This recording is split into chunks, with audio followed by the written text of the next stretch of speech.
Di video kali ini kita akan bahas sebuah kegalauan besar yang menghantui banyak pemain MLM atau network marketing. Nah, pertanyaannya adalah, saya udah kerjain bisnis ini bertahun-tahun, 5 tahun, 10 tahun, tapi kok hasilnya begini-begini aja?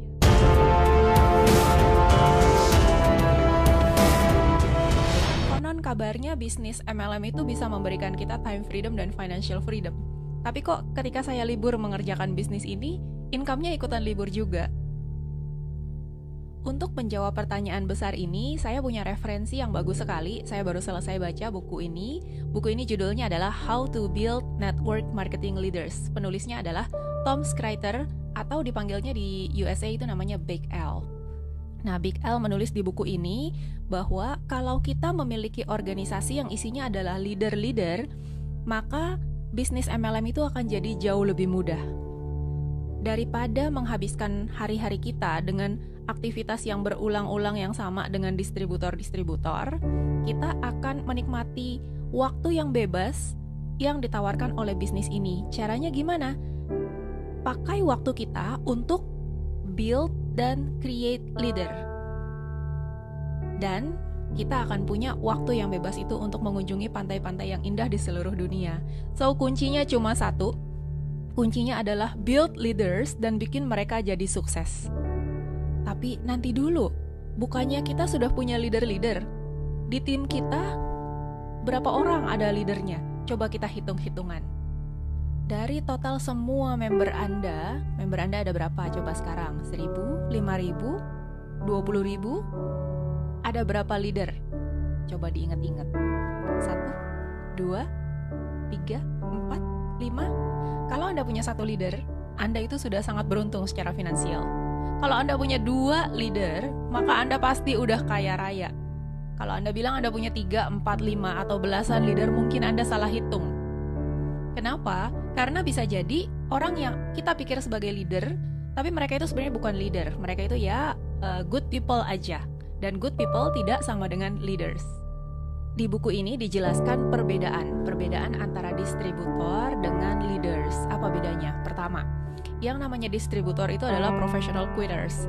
Artinya mereka itu gampang give up, gampang nyerah. Sebenarnya banyak banget orang yang gampang nyerah. Mereka give up sekolah nggak diselesain, give up hubungan juga nggak lanjut terus. Mereka give up resolusi tahun baru. Mereka give up goal untuk punya six pack atau badan bagus. Intinya mereka ini adalah orang-orang yang suka berhenti di tengah jalan, nyerah di tengah jalan. Sedangkan leaders itu adalah orang-orang yang punya goal sendiri dan bakalan terus kerjain bisnis ini. Apapun yang terjadi, hajar terus, kejar terus apa yang dia mau. Kedua, distributors itu come and go, katanya, datang dan pergi. Biasalah ya, member baru pasti banyak masuk, tapi mereka mungkin tidak konsisten, tidak komit menjalankan bisnis ini. Terus ketika ada bisnis lain, mungkin mereka pindah ke tempat yang lain, atau ada perubahan-perubahan. Biasanya distributor ini afraid of change nih, takut sama perubahan. Ada perubahan policy, ada perubahan harga, itu mereka udah nggak mau jalanin bisnis ini lagi gitu. Sedangkan leaders ini adalah orang-orang yang loyal kepada perusahaan maupun kepada upline-nya. Jadi kalau misalnya tim Anda ada orang-orang yang ditawarin ada perusahaan MLM lain yang income-nya jauh lebih gede nih, pindah. Nah, itu bukan leader tuh, nggak loyal. Nah, terus yang ketiga itu distributor. Nah, kebanyakan member ya, distributor itu ketika upline-nya tidak ada, dia off juga ngerjain bisnis ini. Jadi modelnya yang harus secara kontinu itu disemangatin, dimotivasi, dan ditarik-tarik sama upline-nya. Tapi yang namanya leaders, ini justru mereka senang sama tanggung jawab. Mereka itu akan tetap bekerja dengan baik meskipun upline-nya lagi liburan. Jadi ini bedanya ya, distributor dengan leader. Nah, kita pasti sekarang sudah bisa memilih, kita pengen tipe distributor atau leader yang banyak di tim kita. Tentunya kita kepengen yang leader. Nah, PR berikutnya adalah gimana cara dapetin leader-leader itu? Ada 2 cara. Cara yang pertama adalah curi, steal the leaders. Apakah cara ini efektif? No, cara ini tidak efektif. Kenapa? Misalnya, ketika seseorang ditawarkan, pindah ke MLM saya aja, karena saya akan support kamu, terus income kamu akan jauh lebih gede di sini, bla bla bla. Dan dia pindah karena ada tawaran yang lebih gitu ya, Wanipiro. Dikasih mobil di awal atau dikasih titik yang bawahnya udah ada orangnya gitu ya, tinggal balancing aja dan lain-lain. Tapi ketika orang ini dengan mudahnya di hijack, maka dia juga akan dengan mudahnya di hijack lagi oleh orang lain. Ini adalah temporary leaders. Anda akan capek karena leader seperti ini nggak ada loyalitasnya. Kemudian apa cara lain kalau gitu? Kalau kita jangan curi gitu ya. Karena banyak orang itu pengen cari gampang. Aduh, kalau mesti ngajarin dari nol, orang gak pengalaman MLM sama sekali, diajarin mau habis waktu berapa lama gitu. Mendingan lihat, oh ada MLM A, B, C gitu, income-nya pasti di sana lebih kecil, sistem kita lebih bagus, kita tarik aja ke sini gitu ya. Nah, it doesn't work that way. Justru leader, ketika misalnya Anda leader, Anda apakah dengan mudah pindah ke perusahaan lain hanya karena income yang beda? Belum tentu, karena Anda punya tanggung jawab moral kepada member-member Anda yang Anda sudah janji Anda akan bimbing mereka. Gak segampang itu pindahan. Nah, kalau gitu cara kedua apa? Cara kedua ini adalah build from scratch. Artinya kita harus create orang-orang ini. Mereka bisa jadi adalah orang yang tidak berpengalaman di bisnis jaringan, tapi mereka ini adalah orang yang mau maju. Jadi kita benar-benar ajarin dari nol sampai dia sukses jadi leader besar dan dia bisa menduplikasikan sukses itu ke member-membernya. Bisa jadi proses ini memakan waktu yang cukup lama. Bisa jadi 6 bulan, bisa jadi 1 tahun. Itu benar-benar nempel sama kita sampai kita mikirnya kayak apa dia bisa ikut, punya pola pikir yang mirip-mirip. Kita presentasi seperti apa dia juga bisa ikut presentasi dengan cara yang sama kayak kita, sama powerfulnya. Untuk ngegali mindset juga dia sudah ngerti banget cara gali mindset orang seperti apa. Nah, ini perlu proses yang luar biasa. Ini bisa makan waktu. So, sekarang pertanyaan berikutnya adalah bagaimana caranya supaya kita tidak buang-buang waktu. Karena bisa jadi kalau kita buang waktu 6 bulan, 1 tahun develop orang yang kita pikir potensial untuk jadi leader, tapi ternyata dia bukan DNA leader, bukan potensial leader, berarti kita waste, kita buang waktu kita 6 bulan sampai 1 tahun itu. Dan waktu itu nggak bisa balik. Kalau kita punya tujuan, misalnya kita mau kerjakan bisnis jaringan kita selama 5 tahun. 5 tahun abis itu kita mau bisa retired. Kemudian kita salah pilih orang. Kita pengen duplikasi dalam 6 bulan ke orang ini, tapi orang ini dia memang nggak kepengen jadi leader gitu. Dia cuma pengen jadi distributor atau dia cuma pengen jadi user. Salah target. Maka 6 bulan kita itu nggak bisa balik. Artinya goal kita bisa-bisa mundur. Jadilah kita punya pertanyaan besar lagi, PR lagi.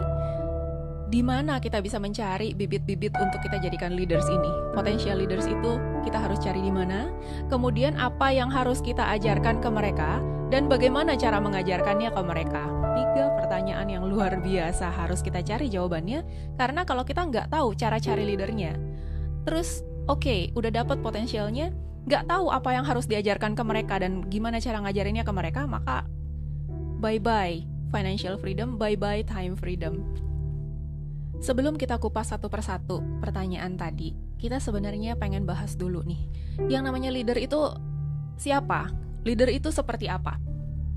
Leader, yang pertama, leader itu adalah professional student. Professional student dalam bisnis ini. Artinya leader ini adalah orang-orang yang mau belajar, yang selalu pengen lebih maju, lebih baik dalam mengerjakan bisnis ini. Otomatis juga ini berarti potensial leader ini adalah orang-orang yang sering datang ke training, orang-orang yang gak banyak alasan tuh ya, nanti dibilang trainingnya jauh lah, trainingnya bayar lah. Kalau dikasih tahu ada jadwal training, nanya dulu bayar nggak gitu. Kalau leader ini orang yang mau belajar dan dia juga mau menginvestasikan waktunya untuk membaca buku, beli bukunya, nggak cari-cari alasan ya. Terus datang ke training-training, ada training Tony Robbins, ada training yang bagus, training dari perusahaan. Leader-leader ini selalu hadir. Makanya kenapa training-training dari perusahaan-perusahaan MLM biasanya yang hadir itu tidak sebanyak jumlah membernya, yang datang ya itu aja. Ya memang mereka ini yang adalah leader-leadernya. Pasti bangku-bangku training itu diisi oleh leader-leader. Yang kedua, leader-leader itu melakukan bisnis ini tanpa constant motivation, tanpa harus dimotivasi secara terus-menerus.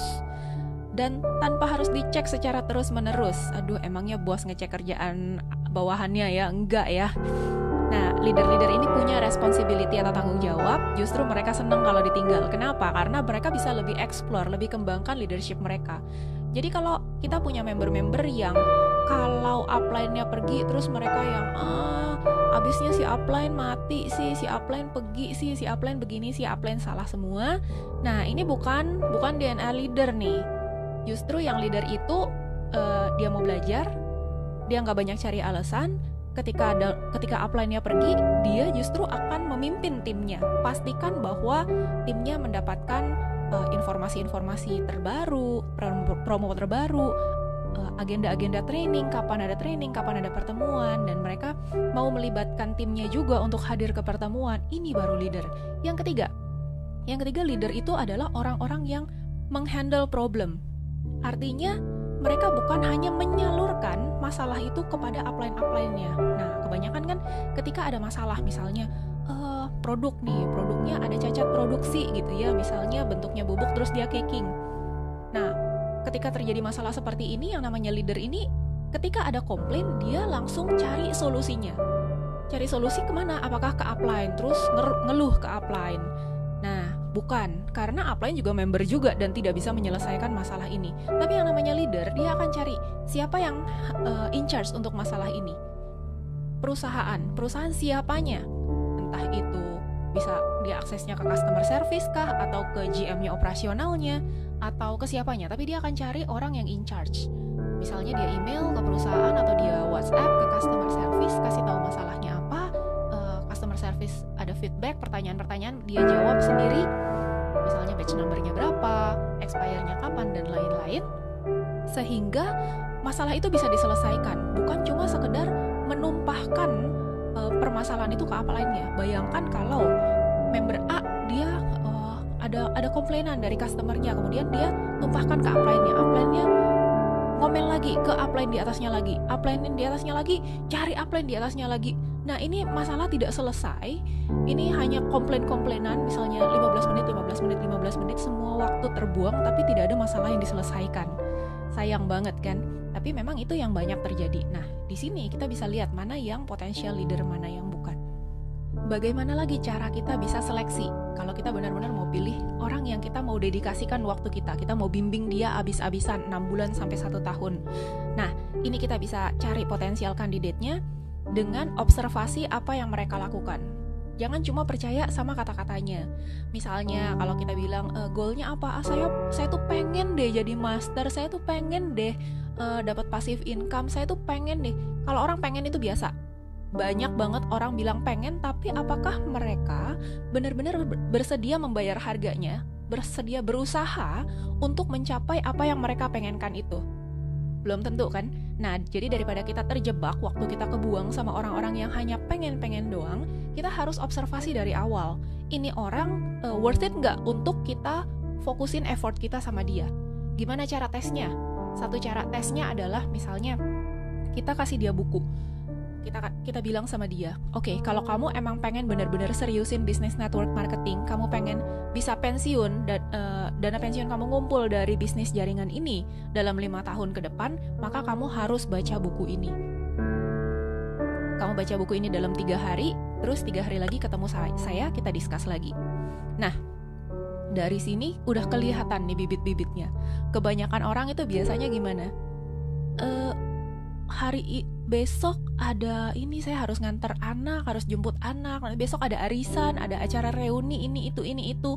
Besokannya lagi, aduh udah kecapean banget, bener deh, udah gak kuat lagi, ngantuk, dan lain-lain. Nah, ini adalah orang-orang yang selalu akan ketemu excuse, selalu akan ada alasannya. Nanti ketika dia punya goal pribadi juga akan ada alasannya. Lagi sibuk lah, lagi ada ini, ada itu. Akhirnya target kita juga jadi mundur. So, kayak apa nih orang-orang yang actionnya pantas untuk kita fokusin? Nah, orang-orang ada yang langsung cari buku itu atau langsung baca dan kurang dari 3 hari dia udah langsung datang lagi ke kita. Oke, saya udah kelar baca buku ini, ayo kita duduk bareng. Kalau bisa nggak usah nunggu 3 hari, ayo kita ngopi di mana atau sarapan di mana gitu sambil diskusin ini lagi. Nah, ini justru adalah orang-orang yang actionnya ini sudah membuktikan bahwa kita layak fokus ke mereka. Cara tes yang lain adalah sincerity and commitment test. Jadi ketika kita biasanya ketemu member baru kan kita gali ya dia tujuan untuk kerjakan bisnis ini apa. Nah di situ seberapa penting bisnis ini buat dia gitu ya. Nah di situ jawaban kan macam-macam. Ada yang bilang bahwa ya saya sih pengen dapat penghasilan tambahan, ya saya sih pengen ngisi waktu aja, pengen happy nambah teman baru, ya pengen bisa jalan-jalan ke luar negeri. Nah yang kayak gitu-gitu adalah good potential untuk jadi distributor, bukan untuk jadi leader. Atau yang bilang ya saya coba aja, kalau dapat income ya saya terusin, kalau enggak ya udah gitu ya. Itu juga bukan potensial untuk leader. Ada orang-orang yang kasih jawaban sebenarnya lumayan enak didengar gitu ya, I'll do my best, saya akan usahakan yang terbaik gitu. Tapi sebenarnya itu juga komitmen yang belum cukup. Nah komitmen yang besar itu seperti apa? Komitmen yang oke itu I'll do whatever it takes, pokoknya saya harus dapat, saya harus kejar. Nah ini adalah orang-orang yang punya burning desire, punya ambisi yang kita bisa fokuskan. Nah apakah berarti orang-orang yang punya jawaban agak ngambang-ngambang yang tadi itu bukan potensi leader seumur hidup? No, bukan seperti itu. Tapi at least untuk saat ini mereka memang belum punya komitmen. Artinya kita juga jangan buang waktu kita berkomitmen terhadap orang yang tidak punya komitmen. Dan bukan berarti kita tidak support ya orang-orang yang hanya goalnya itu yang ringan-ringan aja, bukan gak support. Tapi waktu kita, karena kita tujuannya adalah mau build leaders dan bikin mereka sukses, waktu kita untuk mensupport para distributor itu maksimal 10% aja. Kenapa? Karena mereka juga gak butuh waktu kita banyak-banyak. Kita support, kita remind mereka tiap kali ada BOP, tiap kali ada seminar kesehatan, tiap kali BOP digital, Samcast digital, all the time kita ingetin juga mereka enak. Ya lama-lama mereka block kita, mereka gak suka di remind terus. Toh mereka goalnya bukan ke arah sana. So jangan paksakan agenda kita pengen create leader ke orang-orang yang memang tidak ingin. Tapi Luz, leader itu kan jarang. Tadi kan Lucy sendiri yang bilang leaders itu rare. Kebanyakan itu ya memang user dan distributor. So gimana dong? Apa benar kita benar-benar harus fokus ke leader? Oke, sekarang Lucy kasih pertanyaan. Bener gak sih penting seorang leader atau seorang jenderal? Kalau seandainya ada satu peperangan, ada jenderal 5, ada pasukan 10.000 atau 100.000 deh, 100.000 pasukan dipimpin 5 jenderal. Nah, kalau seandainya tengah malam tiba-tiba pasukan musuh datang, bunuhin satu-satu jenderalnya, 5 jenderalnya tewas. Besok pagi 100.000 pasukan itu bangun. Kira-kira mereka tahu nggak arahnya mau kemana, apa yang harus dilakukan? No, 100.000 pun bisa kocar-kacir, bisa nggak tahu apa yang mereka harus lakukan dan akhirnya pulang ke rumah masing-masing. Kalah peperangannya. Tapi kalau musuh itu datang, bunuh 100.000 pasukan, yang disisain justru yang nggak tewas adalah 5 orang jenderal. Kira-kira si 5 orang jenderal ini masih bisa bikin pasukan yang baru apa enggak? Peperangan belum selesai. Kalau 5 jenderal ini masih ada, maka pasukan yang baru pasti bisa dibentuk. Jadi lebih penting distributor atau lebih penting jenderal? Keputusan Anda ini tergantung dari apa yang Anda inginkan dari bisnis jaringan. Kalau Anda pengen kerjakan bisnis ini selama beberapa tahun, lalu Anda pengen bisa pensiun, maka yang harus Anda lakukan adalah create leader-leader. Dan ini akan impact ke fokus harian Anda, aktivitas-aktivitas Anda, juga alasan Anda melakukan segala sesuatu yang berhubungan dengan bisnis jaringan ini. Contoh, ketika Anda fokusnya adalah untuk mendevelop seseorang jadi leader. Ketika dia minta bantuan untuk prospek, di awal-awal kan kita temenin dulu, kita contohin dulu presentasinya, kita bantu sampai dia bisa closing. Nah, ketika kita bantu dia, apakah tujuan utama kita adalah supaya closing? Bukan. Tujuan utama kita adalah kita tunjukin komitmen kita kepada member baru kita bahwa kita serius untuk bantu dia jadi leader. Jadi, tugas utama kita bukannya closingin buat dia. Tugas utama kita adalah nunjukin komitmen kita dan ngasih contoh ke dia. Ketika ada member baru, apa yang harus kita lakukan as a leader? Jadi jangan diomelin ya, gimana prospeknya nggak datang, atau prospeknya cuma begini, ngapain ngelibatin saya gitu ya, buang-buang waktu saya aja. Waduh, jangan ya. Jadi tujuan utama kita adalah kita pengen tunjukin komitmen kita. Kita tetap support dia, meskipun itu keluar kota, meskipun itu agak jauh gitu ya. Atau sekarang sih udah jauh lebih enak bisa 3-way call, pakai video call ya. Tapi kita tunjukin komitmen kita kepada member baru tersebut.